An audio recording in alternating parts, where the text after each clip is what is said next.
సమరం హెల్త్ ఛానల్కు స్వాగతం. ఈరోజు మనం వయసు మరలవే, వయసు మరలితే వృద్ధాప్యాన్ని ఆపితే, ఆ మాటకొస్తే వయసును వెనక్కి తిప్పితే, ఈ మాట మనకు అసాధ్యమేమో కానీ శాస్త్రవేత్తలు తలుచుకుంటే కానిదేముంది.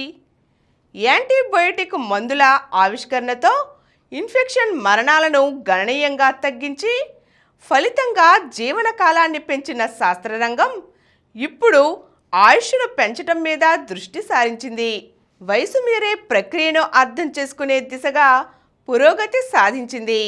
వ్యాధికారక కణాలు నిర్మూలించగల మాత్రలను కనుగొనటం దగ్గర నుంచి జెల్లీ ఫిష్ పునరుజ్జీవనం వెనుక రహస్యాలను ఛేదించటం వరకు శాస్త్రవేత్తలు ఎన్నెన్నో ప్రయత్నాలు చేస్తున్నారు. కానీ వానపాములు, కోతుల వంటి జంతువులను ఎక్కువ కాలం ఆరోగ్యంగా జీవించేలా చేయగలుగుతున్నారు. త్వరలోనే మనుషుల మీద ప్రయోగ పరీక్షల వరకు చేరుకోవచ్చునని ఆశిస్తున్నారు. అన్నీ సవ్యంగా సాగితే మరో 10 ఏళ్లలోనే వీటి ఫలితాలను చవిచూసినా ఆశ్చర్యపోనవసరం లేదు. మరణాన్ని జయించలేకపోయినా ఎక్కువ కాలం ఆరోగ్యంగా జీవించవచ్చునన్నది నిస్సందేహం. దీనికై ఇటీవల జరుగుతున్న కొన్ని పరిశోధనలు, వాటి ఫలితాలు ఎలా ఉన్నాయో తెలుసుకుందాం. భారీ రాతి బొమ్మలకు నిలయమైన ఐస్లాండ్ అద్భుతమైన మందులను ప్రసాదించింది. అదే రాపామైసిన్.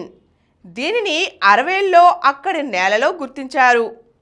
బ్యాక్టీరియా జాతులతో పుట్టుకువచ్చే ఇది క్యాన్సర్ చికిత్సలకు, రోగనిరోధక శక్తిని అణిచిపెట్టడానికి తోడ్పడుతుంది. అంతేకాదు, గతి తప్పిన ప్రోటీన్లను అడ్డుకుంటుంది. మన శరీరం సజావుగా పనిచేయటానికి తోడ్పడే ప్రోటీన్లు గతి తప్పితే విషతుల్యాలుగా మారతాయి. అదృష్టం కొద్దీ మన శరీరంలో స్వీయ భక్షణ ప్రక్రియ కొనసాగుతూ ఉంటుంది. దీని మూలంగానే కణాలు గతి తప్పిన అణువులను దారిలోకి తేవటం, సరికొత్తవి తయారు చేయటం సాధ్యమవుతోంది. ఇక్కడే రాపామైసిన్ ప్రాధాన్యం సంతరించుకుంటోంది. ఇది గతి తప్పిన ప్రోటీన్లను ఊడ్చివేయటానికి, కణాలకు తగిన శక్తిని ప్రసాదిస్తుంది. ఇలా వయో ప్రక్రియను అడ్డుకుంటుంది. ఇది ఎలుకల్లో 20% వరకు ఆయుష్ను పెంచినట్లుగా ప్రయోగ పరీక్షల్లో బయటపడింది. గుండె, చిగుళ్ళ జబ్బుల వంటి వాటిని తగ్గిస్తున్నట్లు వెల్లడైంది. ఈస్ట్, నేలపాములు, ఈగల జీవనకాలాన్ని పెంచుతున్నట్లు తేలింది. వృద్ధుల్లోనూ రాపామైసిన్ ఇలాంటి ప్రభావమే చూపుతుండటం విశేషం. శిశువుల్లో దాగిన రహస్యం. శిశు జననం అద్భుతమైన ప్రక్రియ.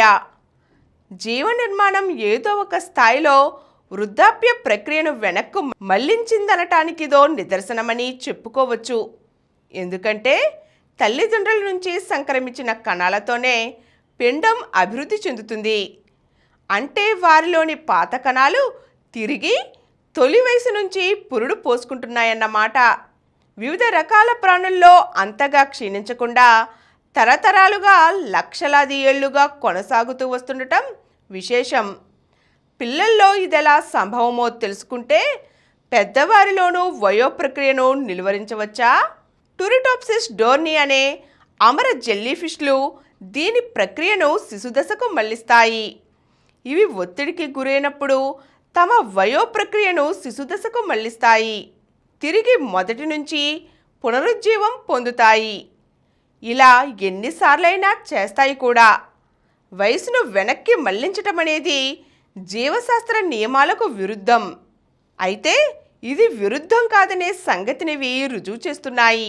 మనుషుల్లోనూ ఇది సాధ్యమైతే పరిపక్వ కణాలలో గడియారాన్ని వెనక్కి తిప్పవచ్చునని 2012 నోబెల్ విజేత ప్రొఫెసర్ షిన్యా యమనకా, ప్రొఫెసర్ జాన్ గుర్టాన్ నిరూపించారు కూడా.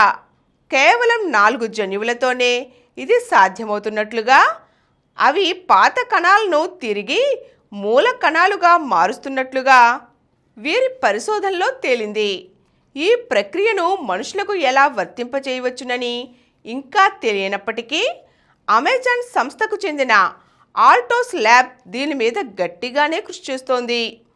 ఎలుకల్లో జీవనకాలం 25% పెరిగినట్లుగా ప్రాథమిక ఫలితాలు చెబుతున్నాయి.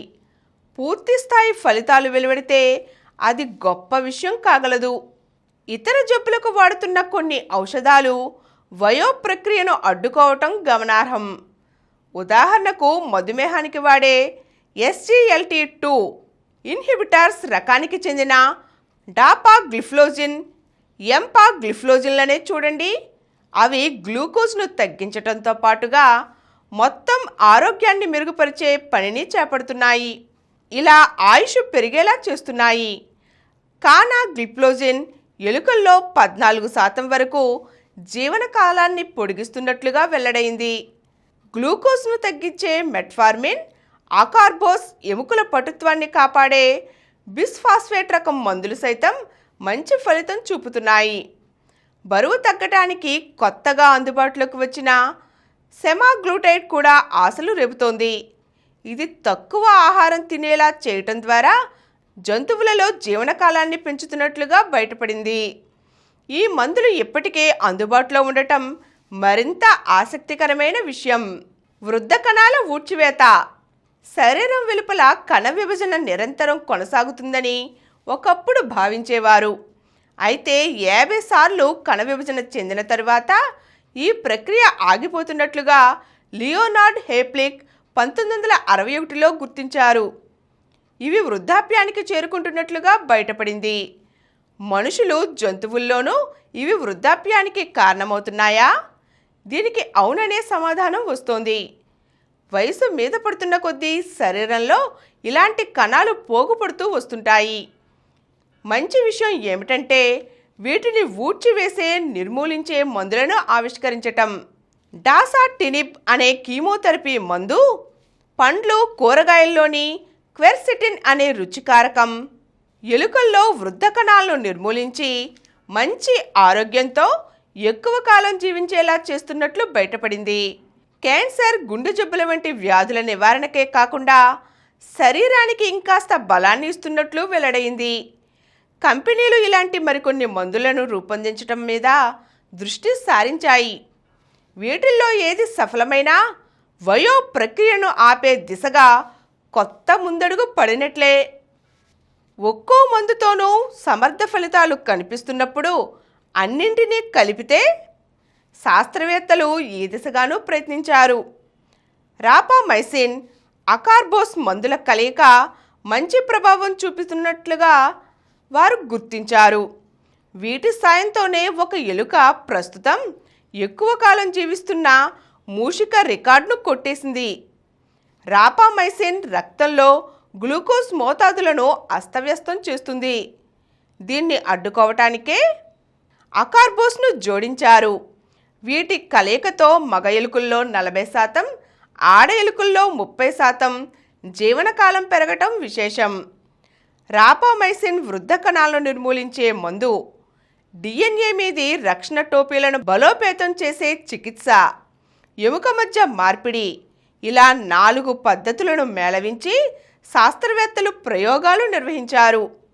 ఇది ఆయుష్ను పెంచుతున్నట్లు తేలింది. మరి ఈరోజు మనం వయసు వెనక్కు మరలితే వృద్ధాప్యాన్ని ఆపగలిగితే దీనికోసం జరుగుతున్న పరిశోధనలు, వాటి ఫలితాలు ఎలా ఉన్నాయో తెలుసుకున్నాం కదండి. మరో చక్కని అంశంతో మళ్ళీ కలుద్దాం. ఈ కార్యక్రమం మీకు ఎంతో నచ్చింది కదా.